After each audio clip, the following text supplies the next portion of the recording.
இந்த மூன்றாவது தலைப்புல என்ன சொல்லுகிறது? சுவிசேஷத்தை சொல்லும்படி நாம் நாட வேண்டும் அப்படின்னு சொல்லுகிறது. இன்னைக்கு நாடி போங்கள், இன்னைக்கு எல்லா இடத்துலையும் நாடி போங்கள், சுவிசேஷத்தை சொல்லும்படி நீங்கள் நாடுங்கள்.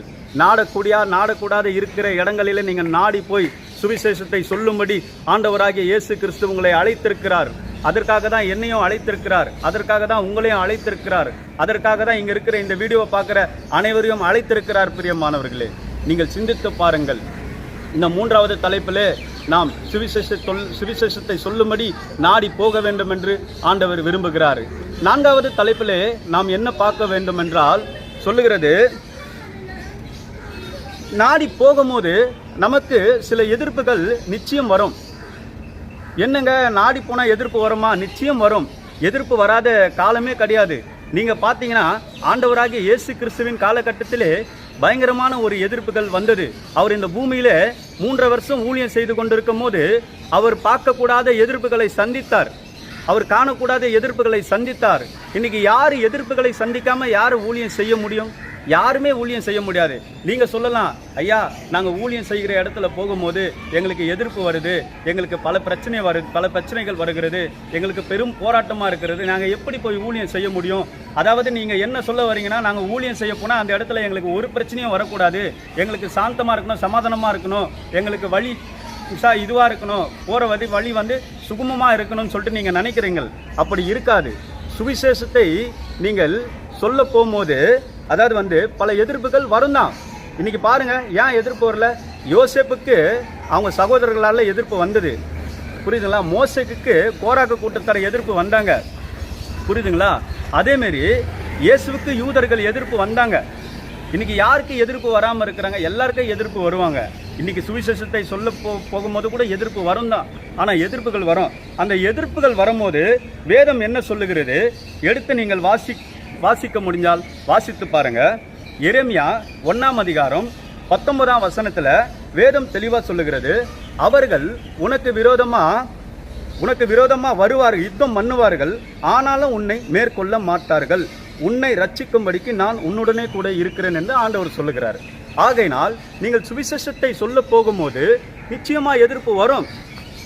எதிர்ப்பை மீறி நாம் சுவிசேஷத்தை சொல்லும் போது ஆண்டவராகிய இயேசு நமக்கு துணையா இருப்பார். நீங்க பயப்பட வேண்டிய அவசியமே இல்லை. நீங்க நன்றாய் சிந்தித்து பாருங்கள் பிரியமானவர்களே. எரேமியா பாபிலோன் ராஜா வரப்போகிறார், உங்களை பிடித்து கொண்டு போக போறார் என்று அவர் போய் சொல்லும் போது அவரை தூக்கி சிறைசாலையில போட்டாங்க. இன்னைக்கு யோவான் சானங்கனை தூக்கி சிறைசாலையில போட்டாங்க, பவுலுவத்துக்கு சிறைசாலையில போட்டாங்க, பேதுருவத்துக்கு சிறைசாலையில போட்டாங்க. இன்னைக்கு வேதத்துல அநேகர் நமக்கு முன்மாதிரியா இருக்கிறாங்க. பிரியமானவர்களே, நாம் சற்று சிந்தித்து பார்ப்போம். இன்னைக்கு எதிர்ப்பு வராத ஊழியமே கிடையாது பிரியமானவர்களே. இப்படியே என்ன எதிர்ப்பு வரும், எங்களுக்கு போகிறதுக்கு பயமா இருக்கு, எங்களுக்கு படும் போராட்டமா இருக்கு, இல்லையா எங்களால முடியல அப்படி நீங்க சிந்தித்து கொண்டு இருந்தால் அதிலே நாட்கள் கடந்து விடும். பிரியமானவர்களே, சற்று சிந்தித்து பாருங்கள். ஏனென்றால் வேதம் தெளிவா சொல்லுகிறது, நீங்கள் பயப்படாமல் இருங்கள், நான் உங்களோட கூட இருக்கிறேன் என்று ஆண்டவர் சொல்லுகிறாருங்க. தயவு செய்து இன்னைக்கு சுவிசேஷத்தை சொல்லும்படி தைரியமா இருங்க. ஏன்னா பல எதிர்ப்புகள் வரும். எதிர்ப்பை கண்டு நீங்க பயப்படாதீங்க. நமக்கு என்னதான் நடந்தாலும் சரி, ஆண்டவராகிய இயேசு கிறிஸ்து நம்ம கூட இருக்கிறார். ஆண்டவராகிய இயேசு கிறிஸ்து நம்ம கூட இருக்கிறதுனால நமக்கு எந்த ஒரு பிரச்சனையும் வராது. நம்ம மேல ஒருவனை கை வைக்க முடியாது. நீங்க நல்லா சிந்தித்து பாருங்க. அப்போஸ்தலர்கள் காலகட்டத்தில் பவுல் ஊழியம் செய்யும் போது பயங்கரமான எதிர்ப்புகள் வந்தது. பேதுரு ஊழியம் செய்யும் போது பயங்கரமான எதிர்ப்புகள் வந்தது. யூதர்கள் எல்லாம் சூழ்ந்தாங்க. பவுலை கொலை செய்யும்படி 40 பேர் வெளியே காத்து கொண்டிருந்தாங்க.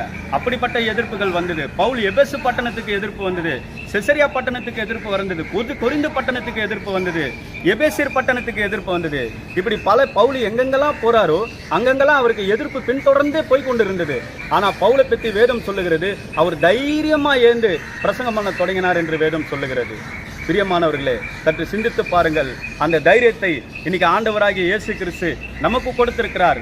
ஆதி அப்போஸ்தலர்கள் காலகட்டத்தில் பவுலுக்கு இருந்த தைரியத்தை இன்னைக்கு நமக்கு கொடுத்திருக்கிறார். ஆவியானவர் தான் பவுலுக்கு தைரியத்தை கொடுத்தார். அதே ஆவியானவர் தான் இன்னைக்கு நம்மளோட கூட இருக்கிறார்.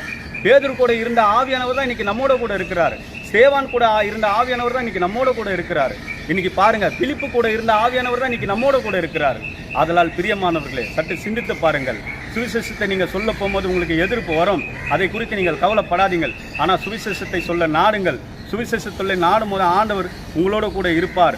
இதை குறித்து வேதம் சொல்லுகிறது. கடைசியாக நாம் பார்க்க போகிறது என்னவென்றால், இந்த சுவிசேஷத்தை சொல்லும்படி பயப்படாமல் நம்ம பேச வேண்டும். நல்லா புரிந்து கொள்ளுங்க. இந்த செய்தியினுடைய தலைப்பு, முதலாவது நம் மேல் விழப்பட்ட கடமை, இரண்டாவது நாம் அதுக்கு பாத்திரவான்களாக இருக்கணும், மூன்றாவது எதிர்ப்புகள் நமக்கு வரும், நம்ம புறப்பட்டு போகும்போது எதிர்ப்புகள் வரும், நான்காவது பயப்படாமல் இருக்கும்படி நம்ம நாடணும். அதை தான் ஆண்டவராகிய இயேசு கிறிஸ்து சொல்லுகிறார். நீங்களே சிந்தித்து பாருங்கள். இந்த கடைசியில் அப்போஸ்தலர் நடபடிகளை ஒரு வசனத்தை நீங்கள் எடுத்து வாசிப்பீர்களானால் எடுத்து வாசிங்கள். அப்போஸ்தலர் நடபடிகள் 17ஆம் அதிகாரத்தில் நீங்கள் வாசித்து பாருங்கள். வேதம் தெளிவாக சொல்லுகிறது. 18ஆம் அதிகாரத்தில் அப்போஸ்தலர் நடபடிகள் 18ஆம் அதிகாரத்தில் 9, 10ஆம் வசனத்தை நீங்கள் தியானித்து பாருங்கள். அந்த வசனத்தை நீங்கள் வாசித்து பாருங்கள்.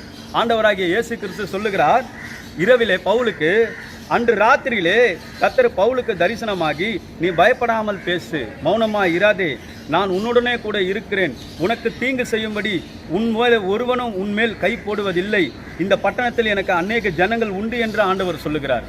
பிரியமானவர்களே, பார்த்தீங்களா?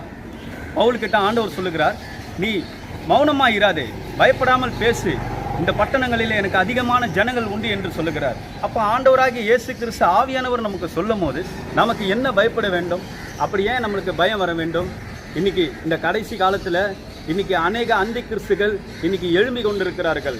அவர்களை ஜெயிக்க வேண்டும் என்றால் அநேக இடங்களுக்கு போய் நாம் சுவிசேஷத்தை சொல்லி ஜனங்களை கர்த்தருக்குள் வழி நடத்துவதே நம்மளுடைய பிரயாசமாக இருக்கணும். பிரியமானவர்களே, நீங்கள் சிந்தித்து பாருங்கள்.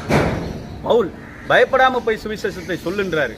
நீங்கள் பயப்படாதீங்க, ஆவியானவர் உங்களோடு கூட வருவார். அவரை மிஞ்சி ஒருவனும் நம்ம மேலே ஒரு கை போட முடியாது. இது நான் சத்தியமாக சொல்லுகிறேன். தேவ ஆவியானவர் நம்ம கூட இருந்துட்டா ஒருவனும் நம்ம கிட்ட நெருங்க முடியாது. இது சுவிசேஷம் சொல்லுகிற காலம், இது சுவிசேஷம் சொல்லுகிற நேரம். ஆதலால் சுவிசேஷத்தை சொல்ல நாடுங்கள். முதலாவது கடமை, நம்ம மேலே விழுந்த கடமை. இரண்டாவது, அதுக்கு நாம் பாத்திரவான்களாக இருக்கணும். மூன்றாவது, எதிர்ப்புகள் வரும். மூன்றாவது, நாம் நாடி போனோம். நான்காவது, எதிர்ப்புகள் வரும். ஐந்தாவது, பயப்படாமல் இருக்கணும். இப்படி வேதம் சொல்லுகிறது. இந்த கடைசி காலத்தில் நீங்கள் புறப்பட்டு போங்கள், எல்லா இடங்களுக்கும் சுவிசேஷத்தை சொல்லுங்கள். ஆண்டவராகிய இயேசு மீண்டும் வரப்போகிறார். அவன் செய்கிற கிரியைகளுக்கு தக்க பலன் அவரோடு கூட வருகிறது என்று வேதம் சொல்லுகிறது. ஏனென்றால் அவர் வரும்போது நம்மளிடத்தில் கணக்கு கேட்பார். நல்லா புரிந்து கொள்ளுங்க. இந்த கடைசி காலத்தில் இந்த பூமியை விட்டு ஆண்டவர் வரும்போது நாம் போகும்போது நாம் இந்த பூமியிலிருந்து ஒன்றும் கொண்டு போக முடியாது. பிரியமானவர்களே, நாம் கொண்டு போக போகிறது ஒன்று தான். ஒன்று உங்களுடைய ஆத்மா, இரண்டாவது நாம் சம்பாதித்த ஆத்மா. இதை தான் நாம் பரலோகத்துக்கு கொண்டு போக போகிறோம். இதை தவிர வேற எதையும் கொண்டு போக முடியாது. இன்னைக்கு நீங்கள் பார்த்தீங்கன்னா, இன்னைக்கு நாங்கள் சுவிசேஷம் போய் சொல்லுகிற இடங்களில் எங்களுக்கு அநேக போராட்டங்கள் வருகிறது, எங்களுக்கு அநேக பிரச்சனைகள் வருகிறது, எங்களுக்கு அநேக எதிர்ப்புகள் வருகிறது. ஆனால் ஆண்டவராகிய இயேசு கிறிஸ்து இவை எல்லாவற்றையும் தாண்டி எங்களை ஆண்டவர் கிருபையாய் ஊழியம் செய்து இன்னைக்கு நடத்தி கொண்டிருக்கிறார். அதே தான் ஆண்டவர் உங்களை பார்த்தும் சொல்லுகிறார். நீங்கள் புறப்பட்டு போய் சுவிசேஷத்தை சொல்லுங்கள். எனக்காக என்ன செய்தீர்கள் என்று கேட்டால் நீங்கள் என்ன பதில் சொல்லுவீங்க? ஆண்டவர் வரும்போது ஒரே கேள்வி தான் கேட்பார். நீங்கள் எனக்காக என்ன செய்தீங்க? உங்களுக்காக நான் ஜீவனை கொடுத்தேன், எனக்காக நீங்கள் என்ன செய்வீங்க என்று கேட்டால் நீங்கள் என்ன பதில் சொல்லுவீங்கள்? நீங்கள் யோசித்து பாருங்கள். இந்த சுவிசேஷத்தில் சொல்லும்படி நாடுங்கள். இது கடைசி காலம். இயேசு வரப்போகிறார். இனி காலம் செல்லாது. ஏனென்றால் அவர் வரும்போது அவனுக்கு கொடுத்த டேலண்டை கேட்பார். நான் உனக்கு இந்த டேலண்ட், இவ்வளோ டேலண்ட் கொடுத்தனே, நீ என்ன செய்தார் என்று கேட்பார். நீங்கள் சிந்தித்து பாரு பிரியமானவர்களே. ஆதலால் சுவிசேஷத்தை சொல்லும்படி நாடுங்கள், புறப்பட்டு போங்கள். எதிர்ப்புகள் வரும், நம் பாத்திரவான்களாக இருக்கணும், பயப்படாமல் நம்ம பேச வேண்டும் என்று ஆண்டவராகிய இயேசு கிறிஸ்துவின் நாமத்தினால நான் உங்களுக்கு அறிவிக்கிறேன். இது அப்படிப்பட்ட காலமாக இருக்கிறது. ஆதலால் நீங்களும் புறப்பட்டு போங்கள், புறப்பட்டு போய் சுவிசேஷத்தை சொல்லுங்கள். சுவிசேஷத்தை சொல்லி அநேக ஆத்மாக்களை கர்த்தருக்குள்ளே கொண்டு வாங்கள். ஞானஸ்நானம் கொடுத்து அவர்களை சீசராக்குங்கள். கர்த்தர் நாமம் மகிமைப்படுவதாக. கர்த்தராகிய ஆண்டவராகிய இயேசு கிறிஸ்து உங்களை ஆசீர்வதிப்பாராக. ஆமேன். அல்லேலூயா.